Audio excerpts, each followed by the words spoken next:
Hai, assalamualaikum. Aku Moni, dan hari ini aku lagi ada di Telaga Warna Puncak.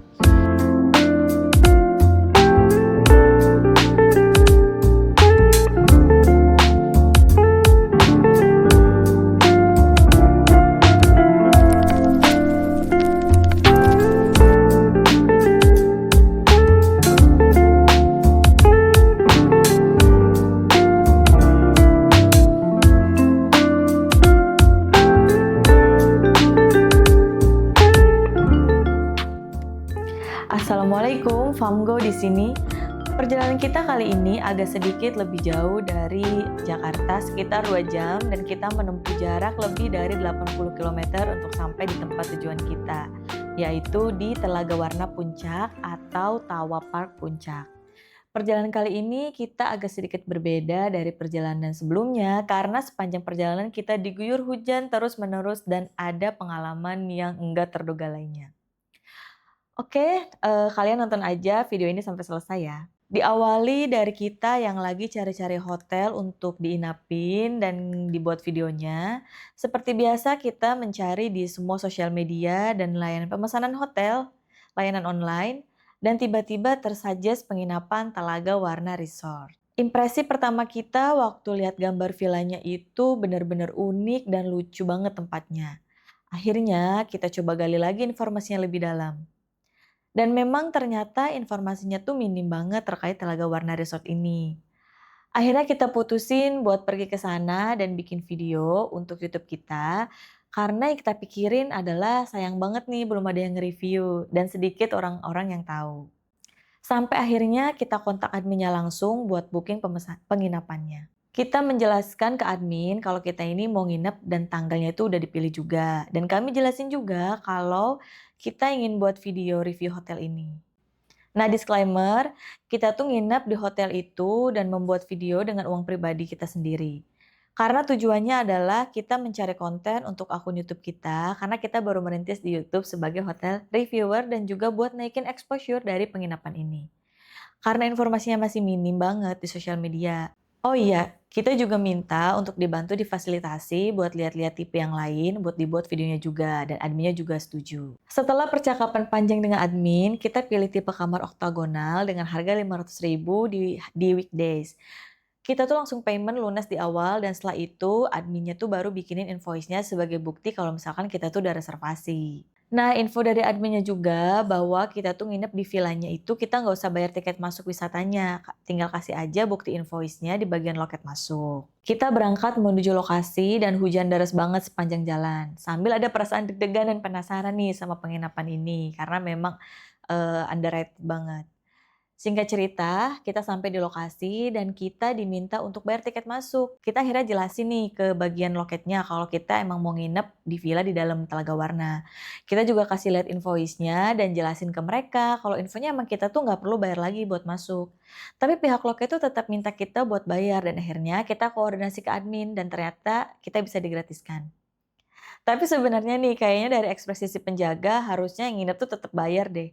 Kalau misalnya bayar, kalian tuh harus mengeluarkan uang sebesar kurang lebih kayaknya 25.000. Setelah sampai di lokasi, kita langsung check-in ke resepsionis yang emang nyambung sama tempat makannya atau restonya. Saat check-in juga ternyata petugasnya tuh udah tahu kalau kita tuh datang mau nginep dan mau nge-review. Nah, kita dibawa ke kamar yang kita pesan. Sejauh ini sih normal-normal aja. Dan ternyata area villanya tuh cukup asri, dingin, dan lumayan oke juga kok tempatnya. Setelah nggak sampai 5 menit perjalanan, akhirnya kita sampai di depan kamarnya. Bentuknya tuh oktagonal gitu dengan banyak kamar dan pintunya tuh satu itu langsung dibuka sama emangnya. Kita suruh tunggu sebentar karena katanya kamarnya mau dirapiin dulu. Saat itu tuh sekitar jam 15-an deh kayaknya. Nah, setelah nunggu sekitar 15 menit, si mamang villanya keluar dan langsung pergi gitu aja tanpa kasih info apapun ke kita. Dan kita putuskan buat nunggu karena mungkin emang ada something yang kurang di kamarnya. Tapi kita nunggu sekitar 20 menitan dan tetap nggak ada informasi dan mamang itu nggak balik lagi.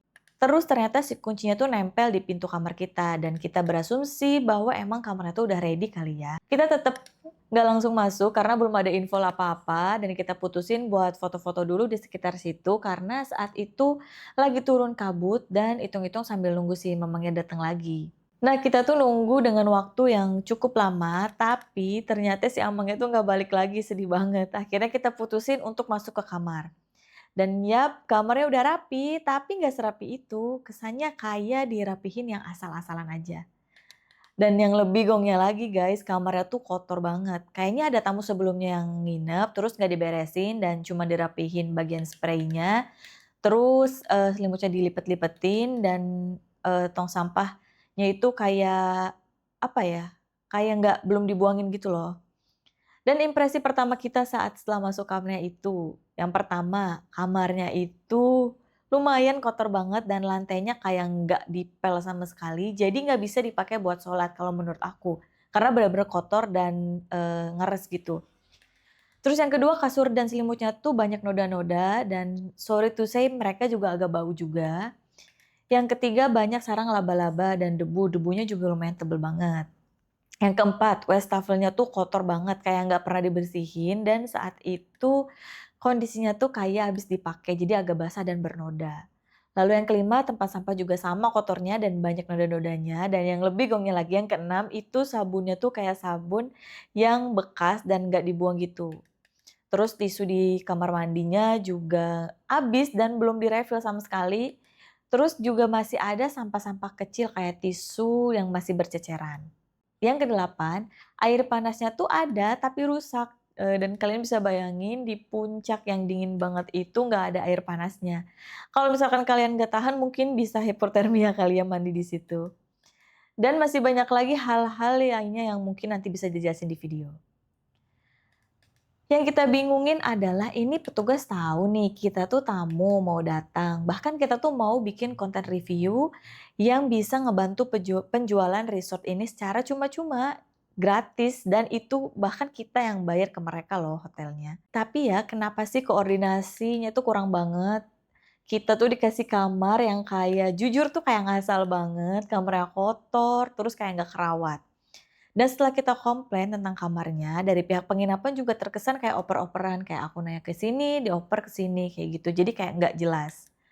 Akhirnya terus kita tuh dikasih kamar yang lainnya tuh saat itu, dan kondisinya tuh nggak jauh beda sama kamar kita yang sebelumnya. Terus pada akhirnya kita putusin buat pindah hotel dan minta refund. Tapi mau berharap apa sih, adminnya sampai sampai detik ini tuh bahkan nggak ngebales chat aku. Anyway, kita tuh nunggu sampai jam setengah 6, jadi udah sekitar 3 jaman gitu dan tetap nggak ada hasil. Nah, setelah kita kontak adminnya, nggak ada respon lagi, kita coba ke resepsionisnya nih, yang gabung sama restoran yang tadi di depan itu, dan ternyata udah gelap dan pintunya dikunci. Jadi bener-bener zonk, kita tuh nggak bisa masuk. Jadi kalau misalkan lewat dari jam 5 itu untuk area resepsionisnya tuh dan restonya udah ditutup dan yang artinya kalau misalkan kalian nginep setelah dari jam 5 itu udah nggak ada orang di area resepsionisnya. Dan yang perlu aku garis bawahi itu adalah kita yang mau review dengan gratis, dengan segala tools yang kita miliki yang oke juga tuh, dan malahan kita yang bayar loh. Nah, kita tuh diperlakukan kayak gini, gimana kalau misalkan kita yang cuman mau nginep doang. Dengan harga 500.000 untuk nginep itu menurut aku tuh bukan harga yang murah juga.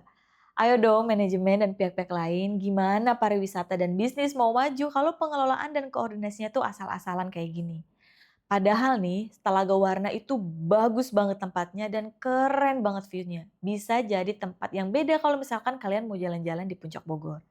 Tapi sayangnya orang-orang yang bertanggung jawab di sana tuh masih kurang fokus buat ngelola tempat ini. Padahal potensinya tuh gede banget. Udah segitu aja, ini kita buatin kontennya dan selamat menikmati. Oke, friend go, jadi ini aku udah sampai di Telaga Warna dan kebetulan tadi itu hujan, jadi ini suasana setelah hujan di Telaga Warna. Cuacanya bener-bener adem banget dan lihat deh sekitar sini tuh berkabut, tapi view-nya cantik banget teman-teman. Dan di belakang aku ini adalah lobbynya, plus juga ada restorannya, ada 2 lantai juga. Dan di Telaga Warna ini itu punya beberapa fasilitas. Salah satunya adalah ada villanya yang kita mau inepin teman-teman. Dan juga di dalamnya ada danau, terus ada panahan, ada juga playground, ada juga kebun teh di sebelah kiri. Lalu nggak lupa juga ada view pemandangan pohon-pohon besar yang super cozy.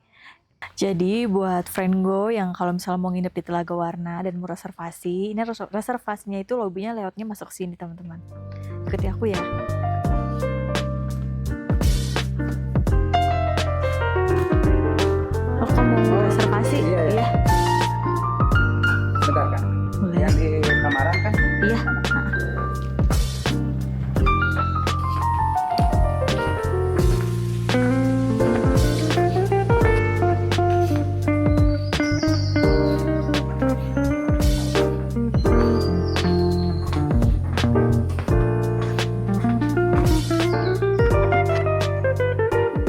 Ini dia bagian dalam kamar dari Villa Telaga Warna. Untuk ukuran kamarnya sendiri ini ada di 30 meter persegi. Terus dindingnya juga ini terbuat dari kayu teman-teman. Aku nggak tahu ini namanya apa, tapi ini dari kayu tentunya. Terus untuk atasnya itu juga terbuat dari kayu. Dan lantainya sendiri juga sama terbuat dari kayu. Jadi ini untuk secara keseluruhan villa ini tuh bangunannya tuh bahannya dari kayu ya. Untuk fasilitas dari kamarnya, tentunya yang pertama ada kasur, ini ukurannya queen size. Lalu di sebelah kasurnya tepat ada satu buah lemari yang bentuknya terbuka dan bahannya juga dari kayu. Gak lupa juga ada gantungannya. Selain itu juga kita diberi fasilitas pemanas air, plus air minumnya juga ada 2 di sini. Lalu ada teh, gula, dan juga dilengkapi dengan gelasnya. Lalu juga kita diberikan 2 buah handuk. Lalu nggak lupa juga di sekitar kasur ini ada 1 buah colokan yang bentuknya tuh kayak roll kabel gitu. Sebelah kanan kirinya nggak ada meja. Lalu juga kita diberikan 2 buah bantal. Jadi di kamar ini juga belum ada TV, terus juga untuk fasilitas yang nggak ada itu yang aku notice itu nggak ada wifi juga. Tapi nggak perlu khawatir karena untuk Telkomsel sinyalnya di sini full, jadi internetnya masih kencang. Terus juga di sini belum dikasih hair dryer dan juga untuk pemanas airnya juga lagi mati teman-teman. Jadi di sini tuh airnya dingin tapi kita mandinya mesti pakai air dingin juga, but it's okay. Lalu selanjutnya di sini juga kita belum dikasih alat untuk sholat dan juga penunjuk kiblatnya juga belum ada, jadi kita harus cari sendiri secara manual. Dan yang terpenting adalah untuk lantainya sendiri di sini kalau untuk standar aku sih ini belum terlalu bersih ya. Tapi kalau misalkan mau sholat kita bisa lapisi pakai sejadah. Dan selanjutnya ini aku masuk ke area kamar mandinya.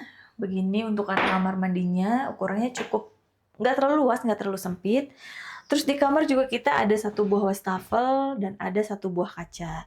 Di sini untuk wastafelnya ukurannya cukup, tapi di sini belum ada fasilitas apa-apa ya, sabun dan lain-lainnya belum ada. Terus kita masuk ke area kamar mandinya. Untuk showernya sendiri, ini bentuknya seperti ini, teman-teman bisa lihat. Terus untuk WC-nya atau toiletnya juga toilet duduk. Dan untuk tisunya ini belum ada ya teman-teman, nanti kita minta ke petugasnya. Dan untuk sabunnya, bentuknya seperti ini. Jadi ini aku lagi duduk di depan kamar oktagonal, kamar yang aku pesen.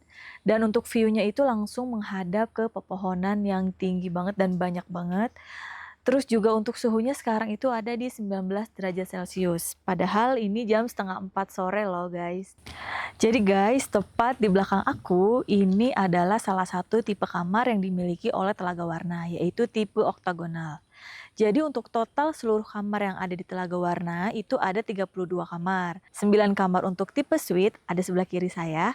Dan di belakang saya itu tipe oktagonalnya teman-teman. Bisa teman-teman lihat. Jadi sebenarnya Telaga Warna itu merupakan sebuah tempat wisata. Di dalamnya tuh ada danau, ada kebun teh, dan juga ada view pemandangan hutan seperti yang ada di belakang saya teman-teman. Nah, barusan tuh ada monyetnya juga loh. Banyak banget mereka bergerombol, mereka naik ke pohon. Jadi kalau mau ke sini harus berhati-hati ya. Nah, sekarang aku mau ke danaunya. Ikuti aku yuk.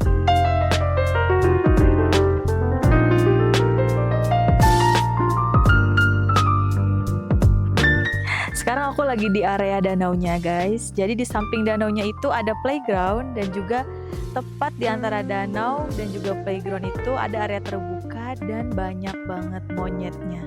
Mereka super aktif ya. Jadi teman-teman harus berhati-hati apalagi kalau misalkan membawa makanan. Mereka kata info dari abangnya sih mereka cukup agresif. Jadi be careful.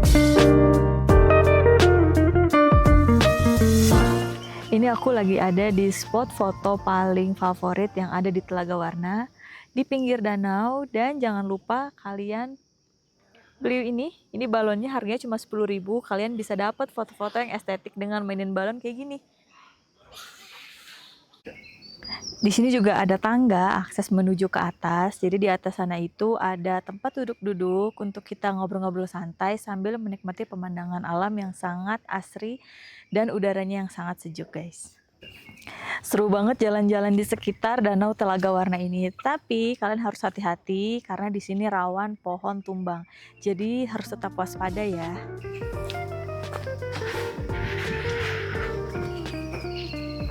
Ini area musolanya, tempatnya bersih dan juga dekat dengan danaunya. Kapasitas musolanya sendiri cukup untuk 10-15 orang.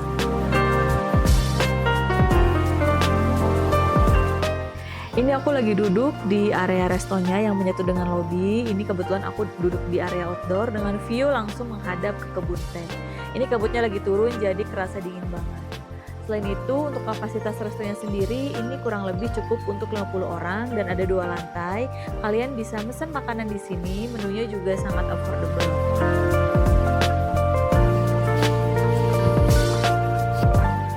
Ini aku lagi ada di area parkirnya. Ini cukup untuk sekitar kurang lebih 7 mobil di sebelah sini. Lalu di sebelah sana ada area parkiran motor dan itu cukup sekitar kurang lebih 50 motor, teman-teman.